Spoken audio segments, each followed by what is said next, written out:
कथा श्रवण करने की जिज्ञासा लेकर के आप लोग यहाँ पधारे हैं, तो मैं आप सबका बहुत बहुत स्वागत हृदय से करती हूँ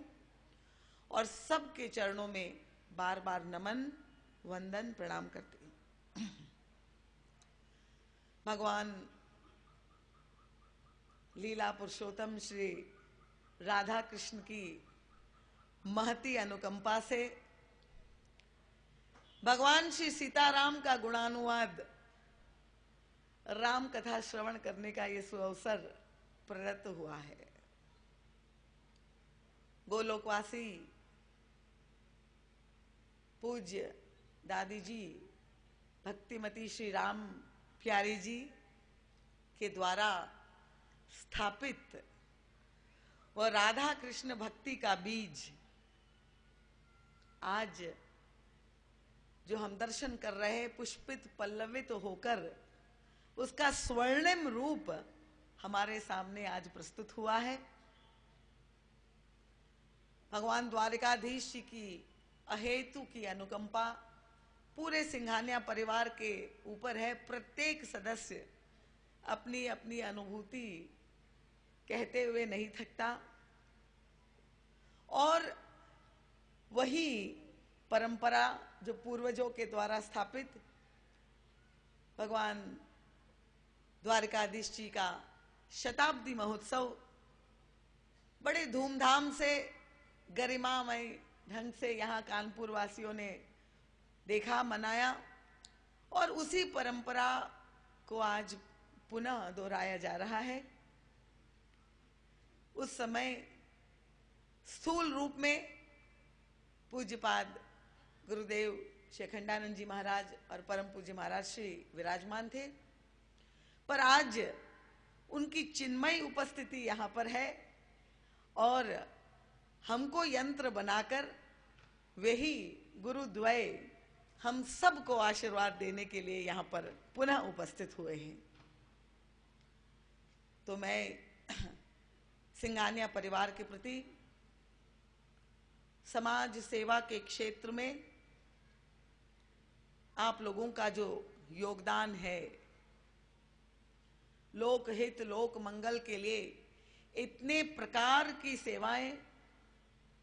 कानपुर वासी 2 शतक से भी अधिक उसका आनंद लेते आ रहे हैं और इसलिए मैं ये समझती हूं कि आज पुनः इसमें ये कथा का आयोजन,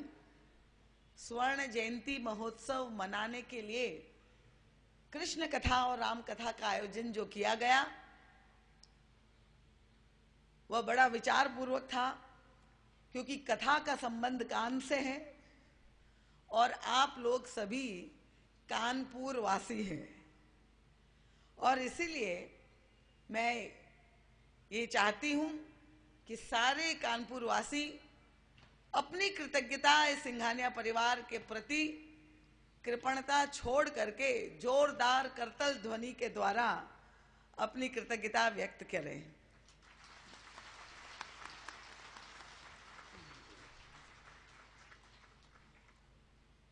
यद्यपि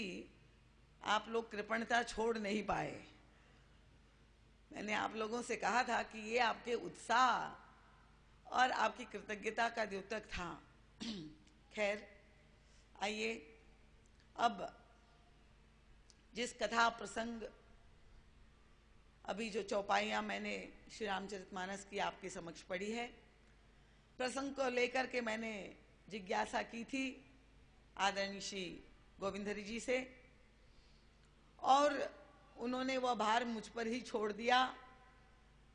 तब मैंने समझा कि जब स्वर्ण जयंती महोत्सव मनाया जा रहा है तो श्री रामचरितमानस में स्वर्ण की क्या परिभाषा है। गोस्वामी तुलसीदास जी का जो जीवन दर्शन है,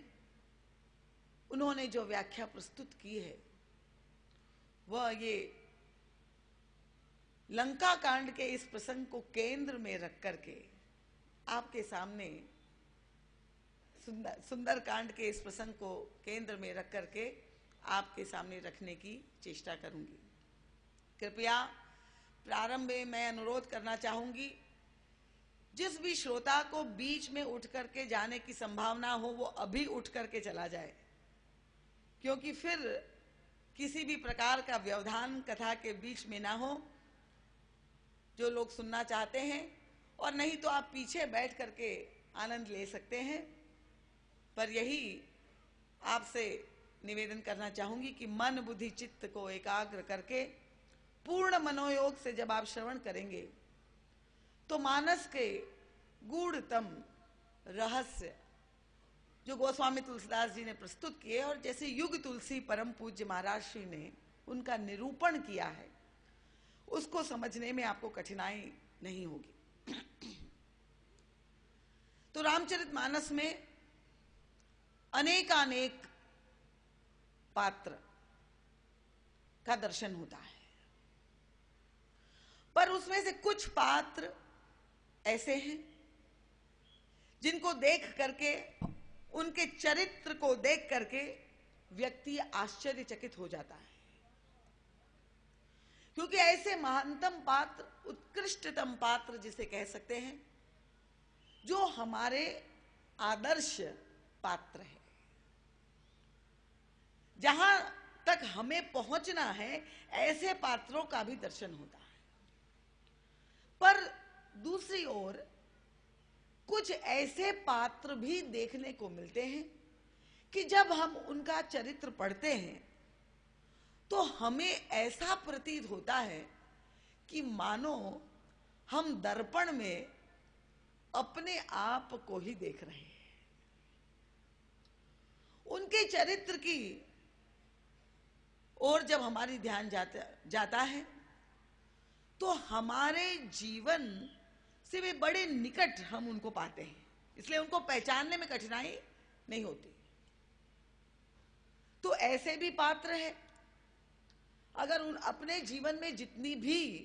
दैनिक जीवन में समस्याएं आती है, वे सारी की सारी समस्याएं उन पात्रों के जीवन में भी स्पष्ट रूप से दिखाई देती हैं। तो आदर्श के रूप में जिन पात्रों को हम कहते हैं वे श्री भरत जी महाराज का चरित्र, श्री हनुमान जी महाराज का चरित्र, लक्ष्मण जी का चरित्र, शत्रुघ्न जी का चरित्र, वे हमारे आदर्श हैं और हमें उनके जैसे बनने की चेष्टा प्रयास करना है। पर दूसरी ओर जब हमारा ध्यान जाता है सुग्रीव के चरित्र पर, विभीषण के चरित्र पर, और तब हमें ऐसा लगता है कि वे हमारे जीवन के बहुत निकट हैं। तो विभीषण जी महाराज का ऐतिहासिक पक्ष से तो आप लोग सभी अवगत है, क्योंकि इतने वर्षों से 60 वर्ष से भी अधिक परम पूज्य महाराज श्री की कथा यहाँ कानपुर नगरी में होती आ रही है और आप लोग उसका लाभ लेते भी रहे हैं। और वैसे मानस की कथा से आप जानते ही हैं कि विभीषण जी महाराज लंकेश्वर रावण के छोटे भाई हैं, लंका में निवास कर रहे हैं और दीर्घ काल से निवास करते हुए भी रावण के चिंतन में और विभीषण के चिंतन में बहुत बड़ा पार्थक्य है। यद्यपि वे अपने बड़े भ्राता की क्रियाकलापों से सहमत नहीं थे। जब रावण श्री किशोरी जी का अपहरण करके लंका में ले आता है तो विभीषण जी महाराज अपने बड़े भ्राता को समझाने की चेष्टा भी करते हैं, पर विभीषण की सहमति मानना तो दूर, रावण इतना क्रुद्ध हो जाता है कि वो भरी सभा में सारे मंत्रियों के बीच में विभीषण के ऊपर पद प्रहार करता है। और तब विभीषण जी ऐसा अपमानित, अनादृत अनुभव करते हैं सबके सामने, और उसी क्षण वे संकल्प ले लेते हैं कि अब मैं श्री राम की शरणागति ग्रहण करूंगा। राम सत्य संकल्प प्रभु सभा काल बस तोर, मैं रघुबीर शरण अब जाहि देहु जनिको।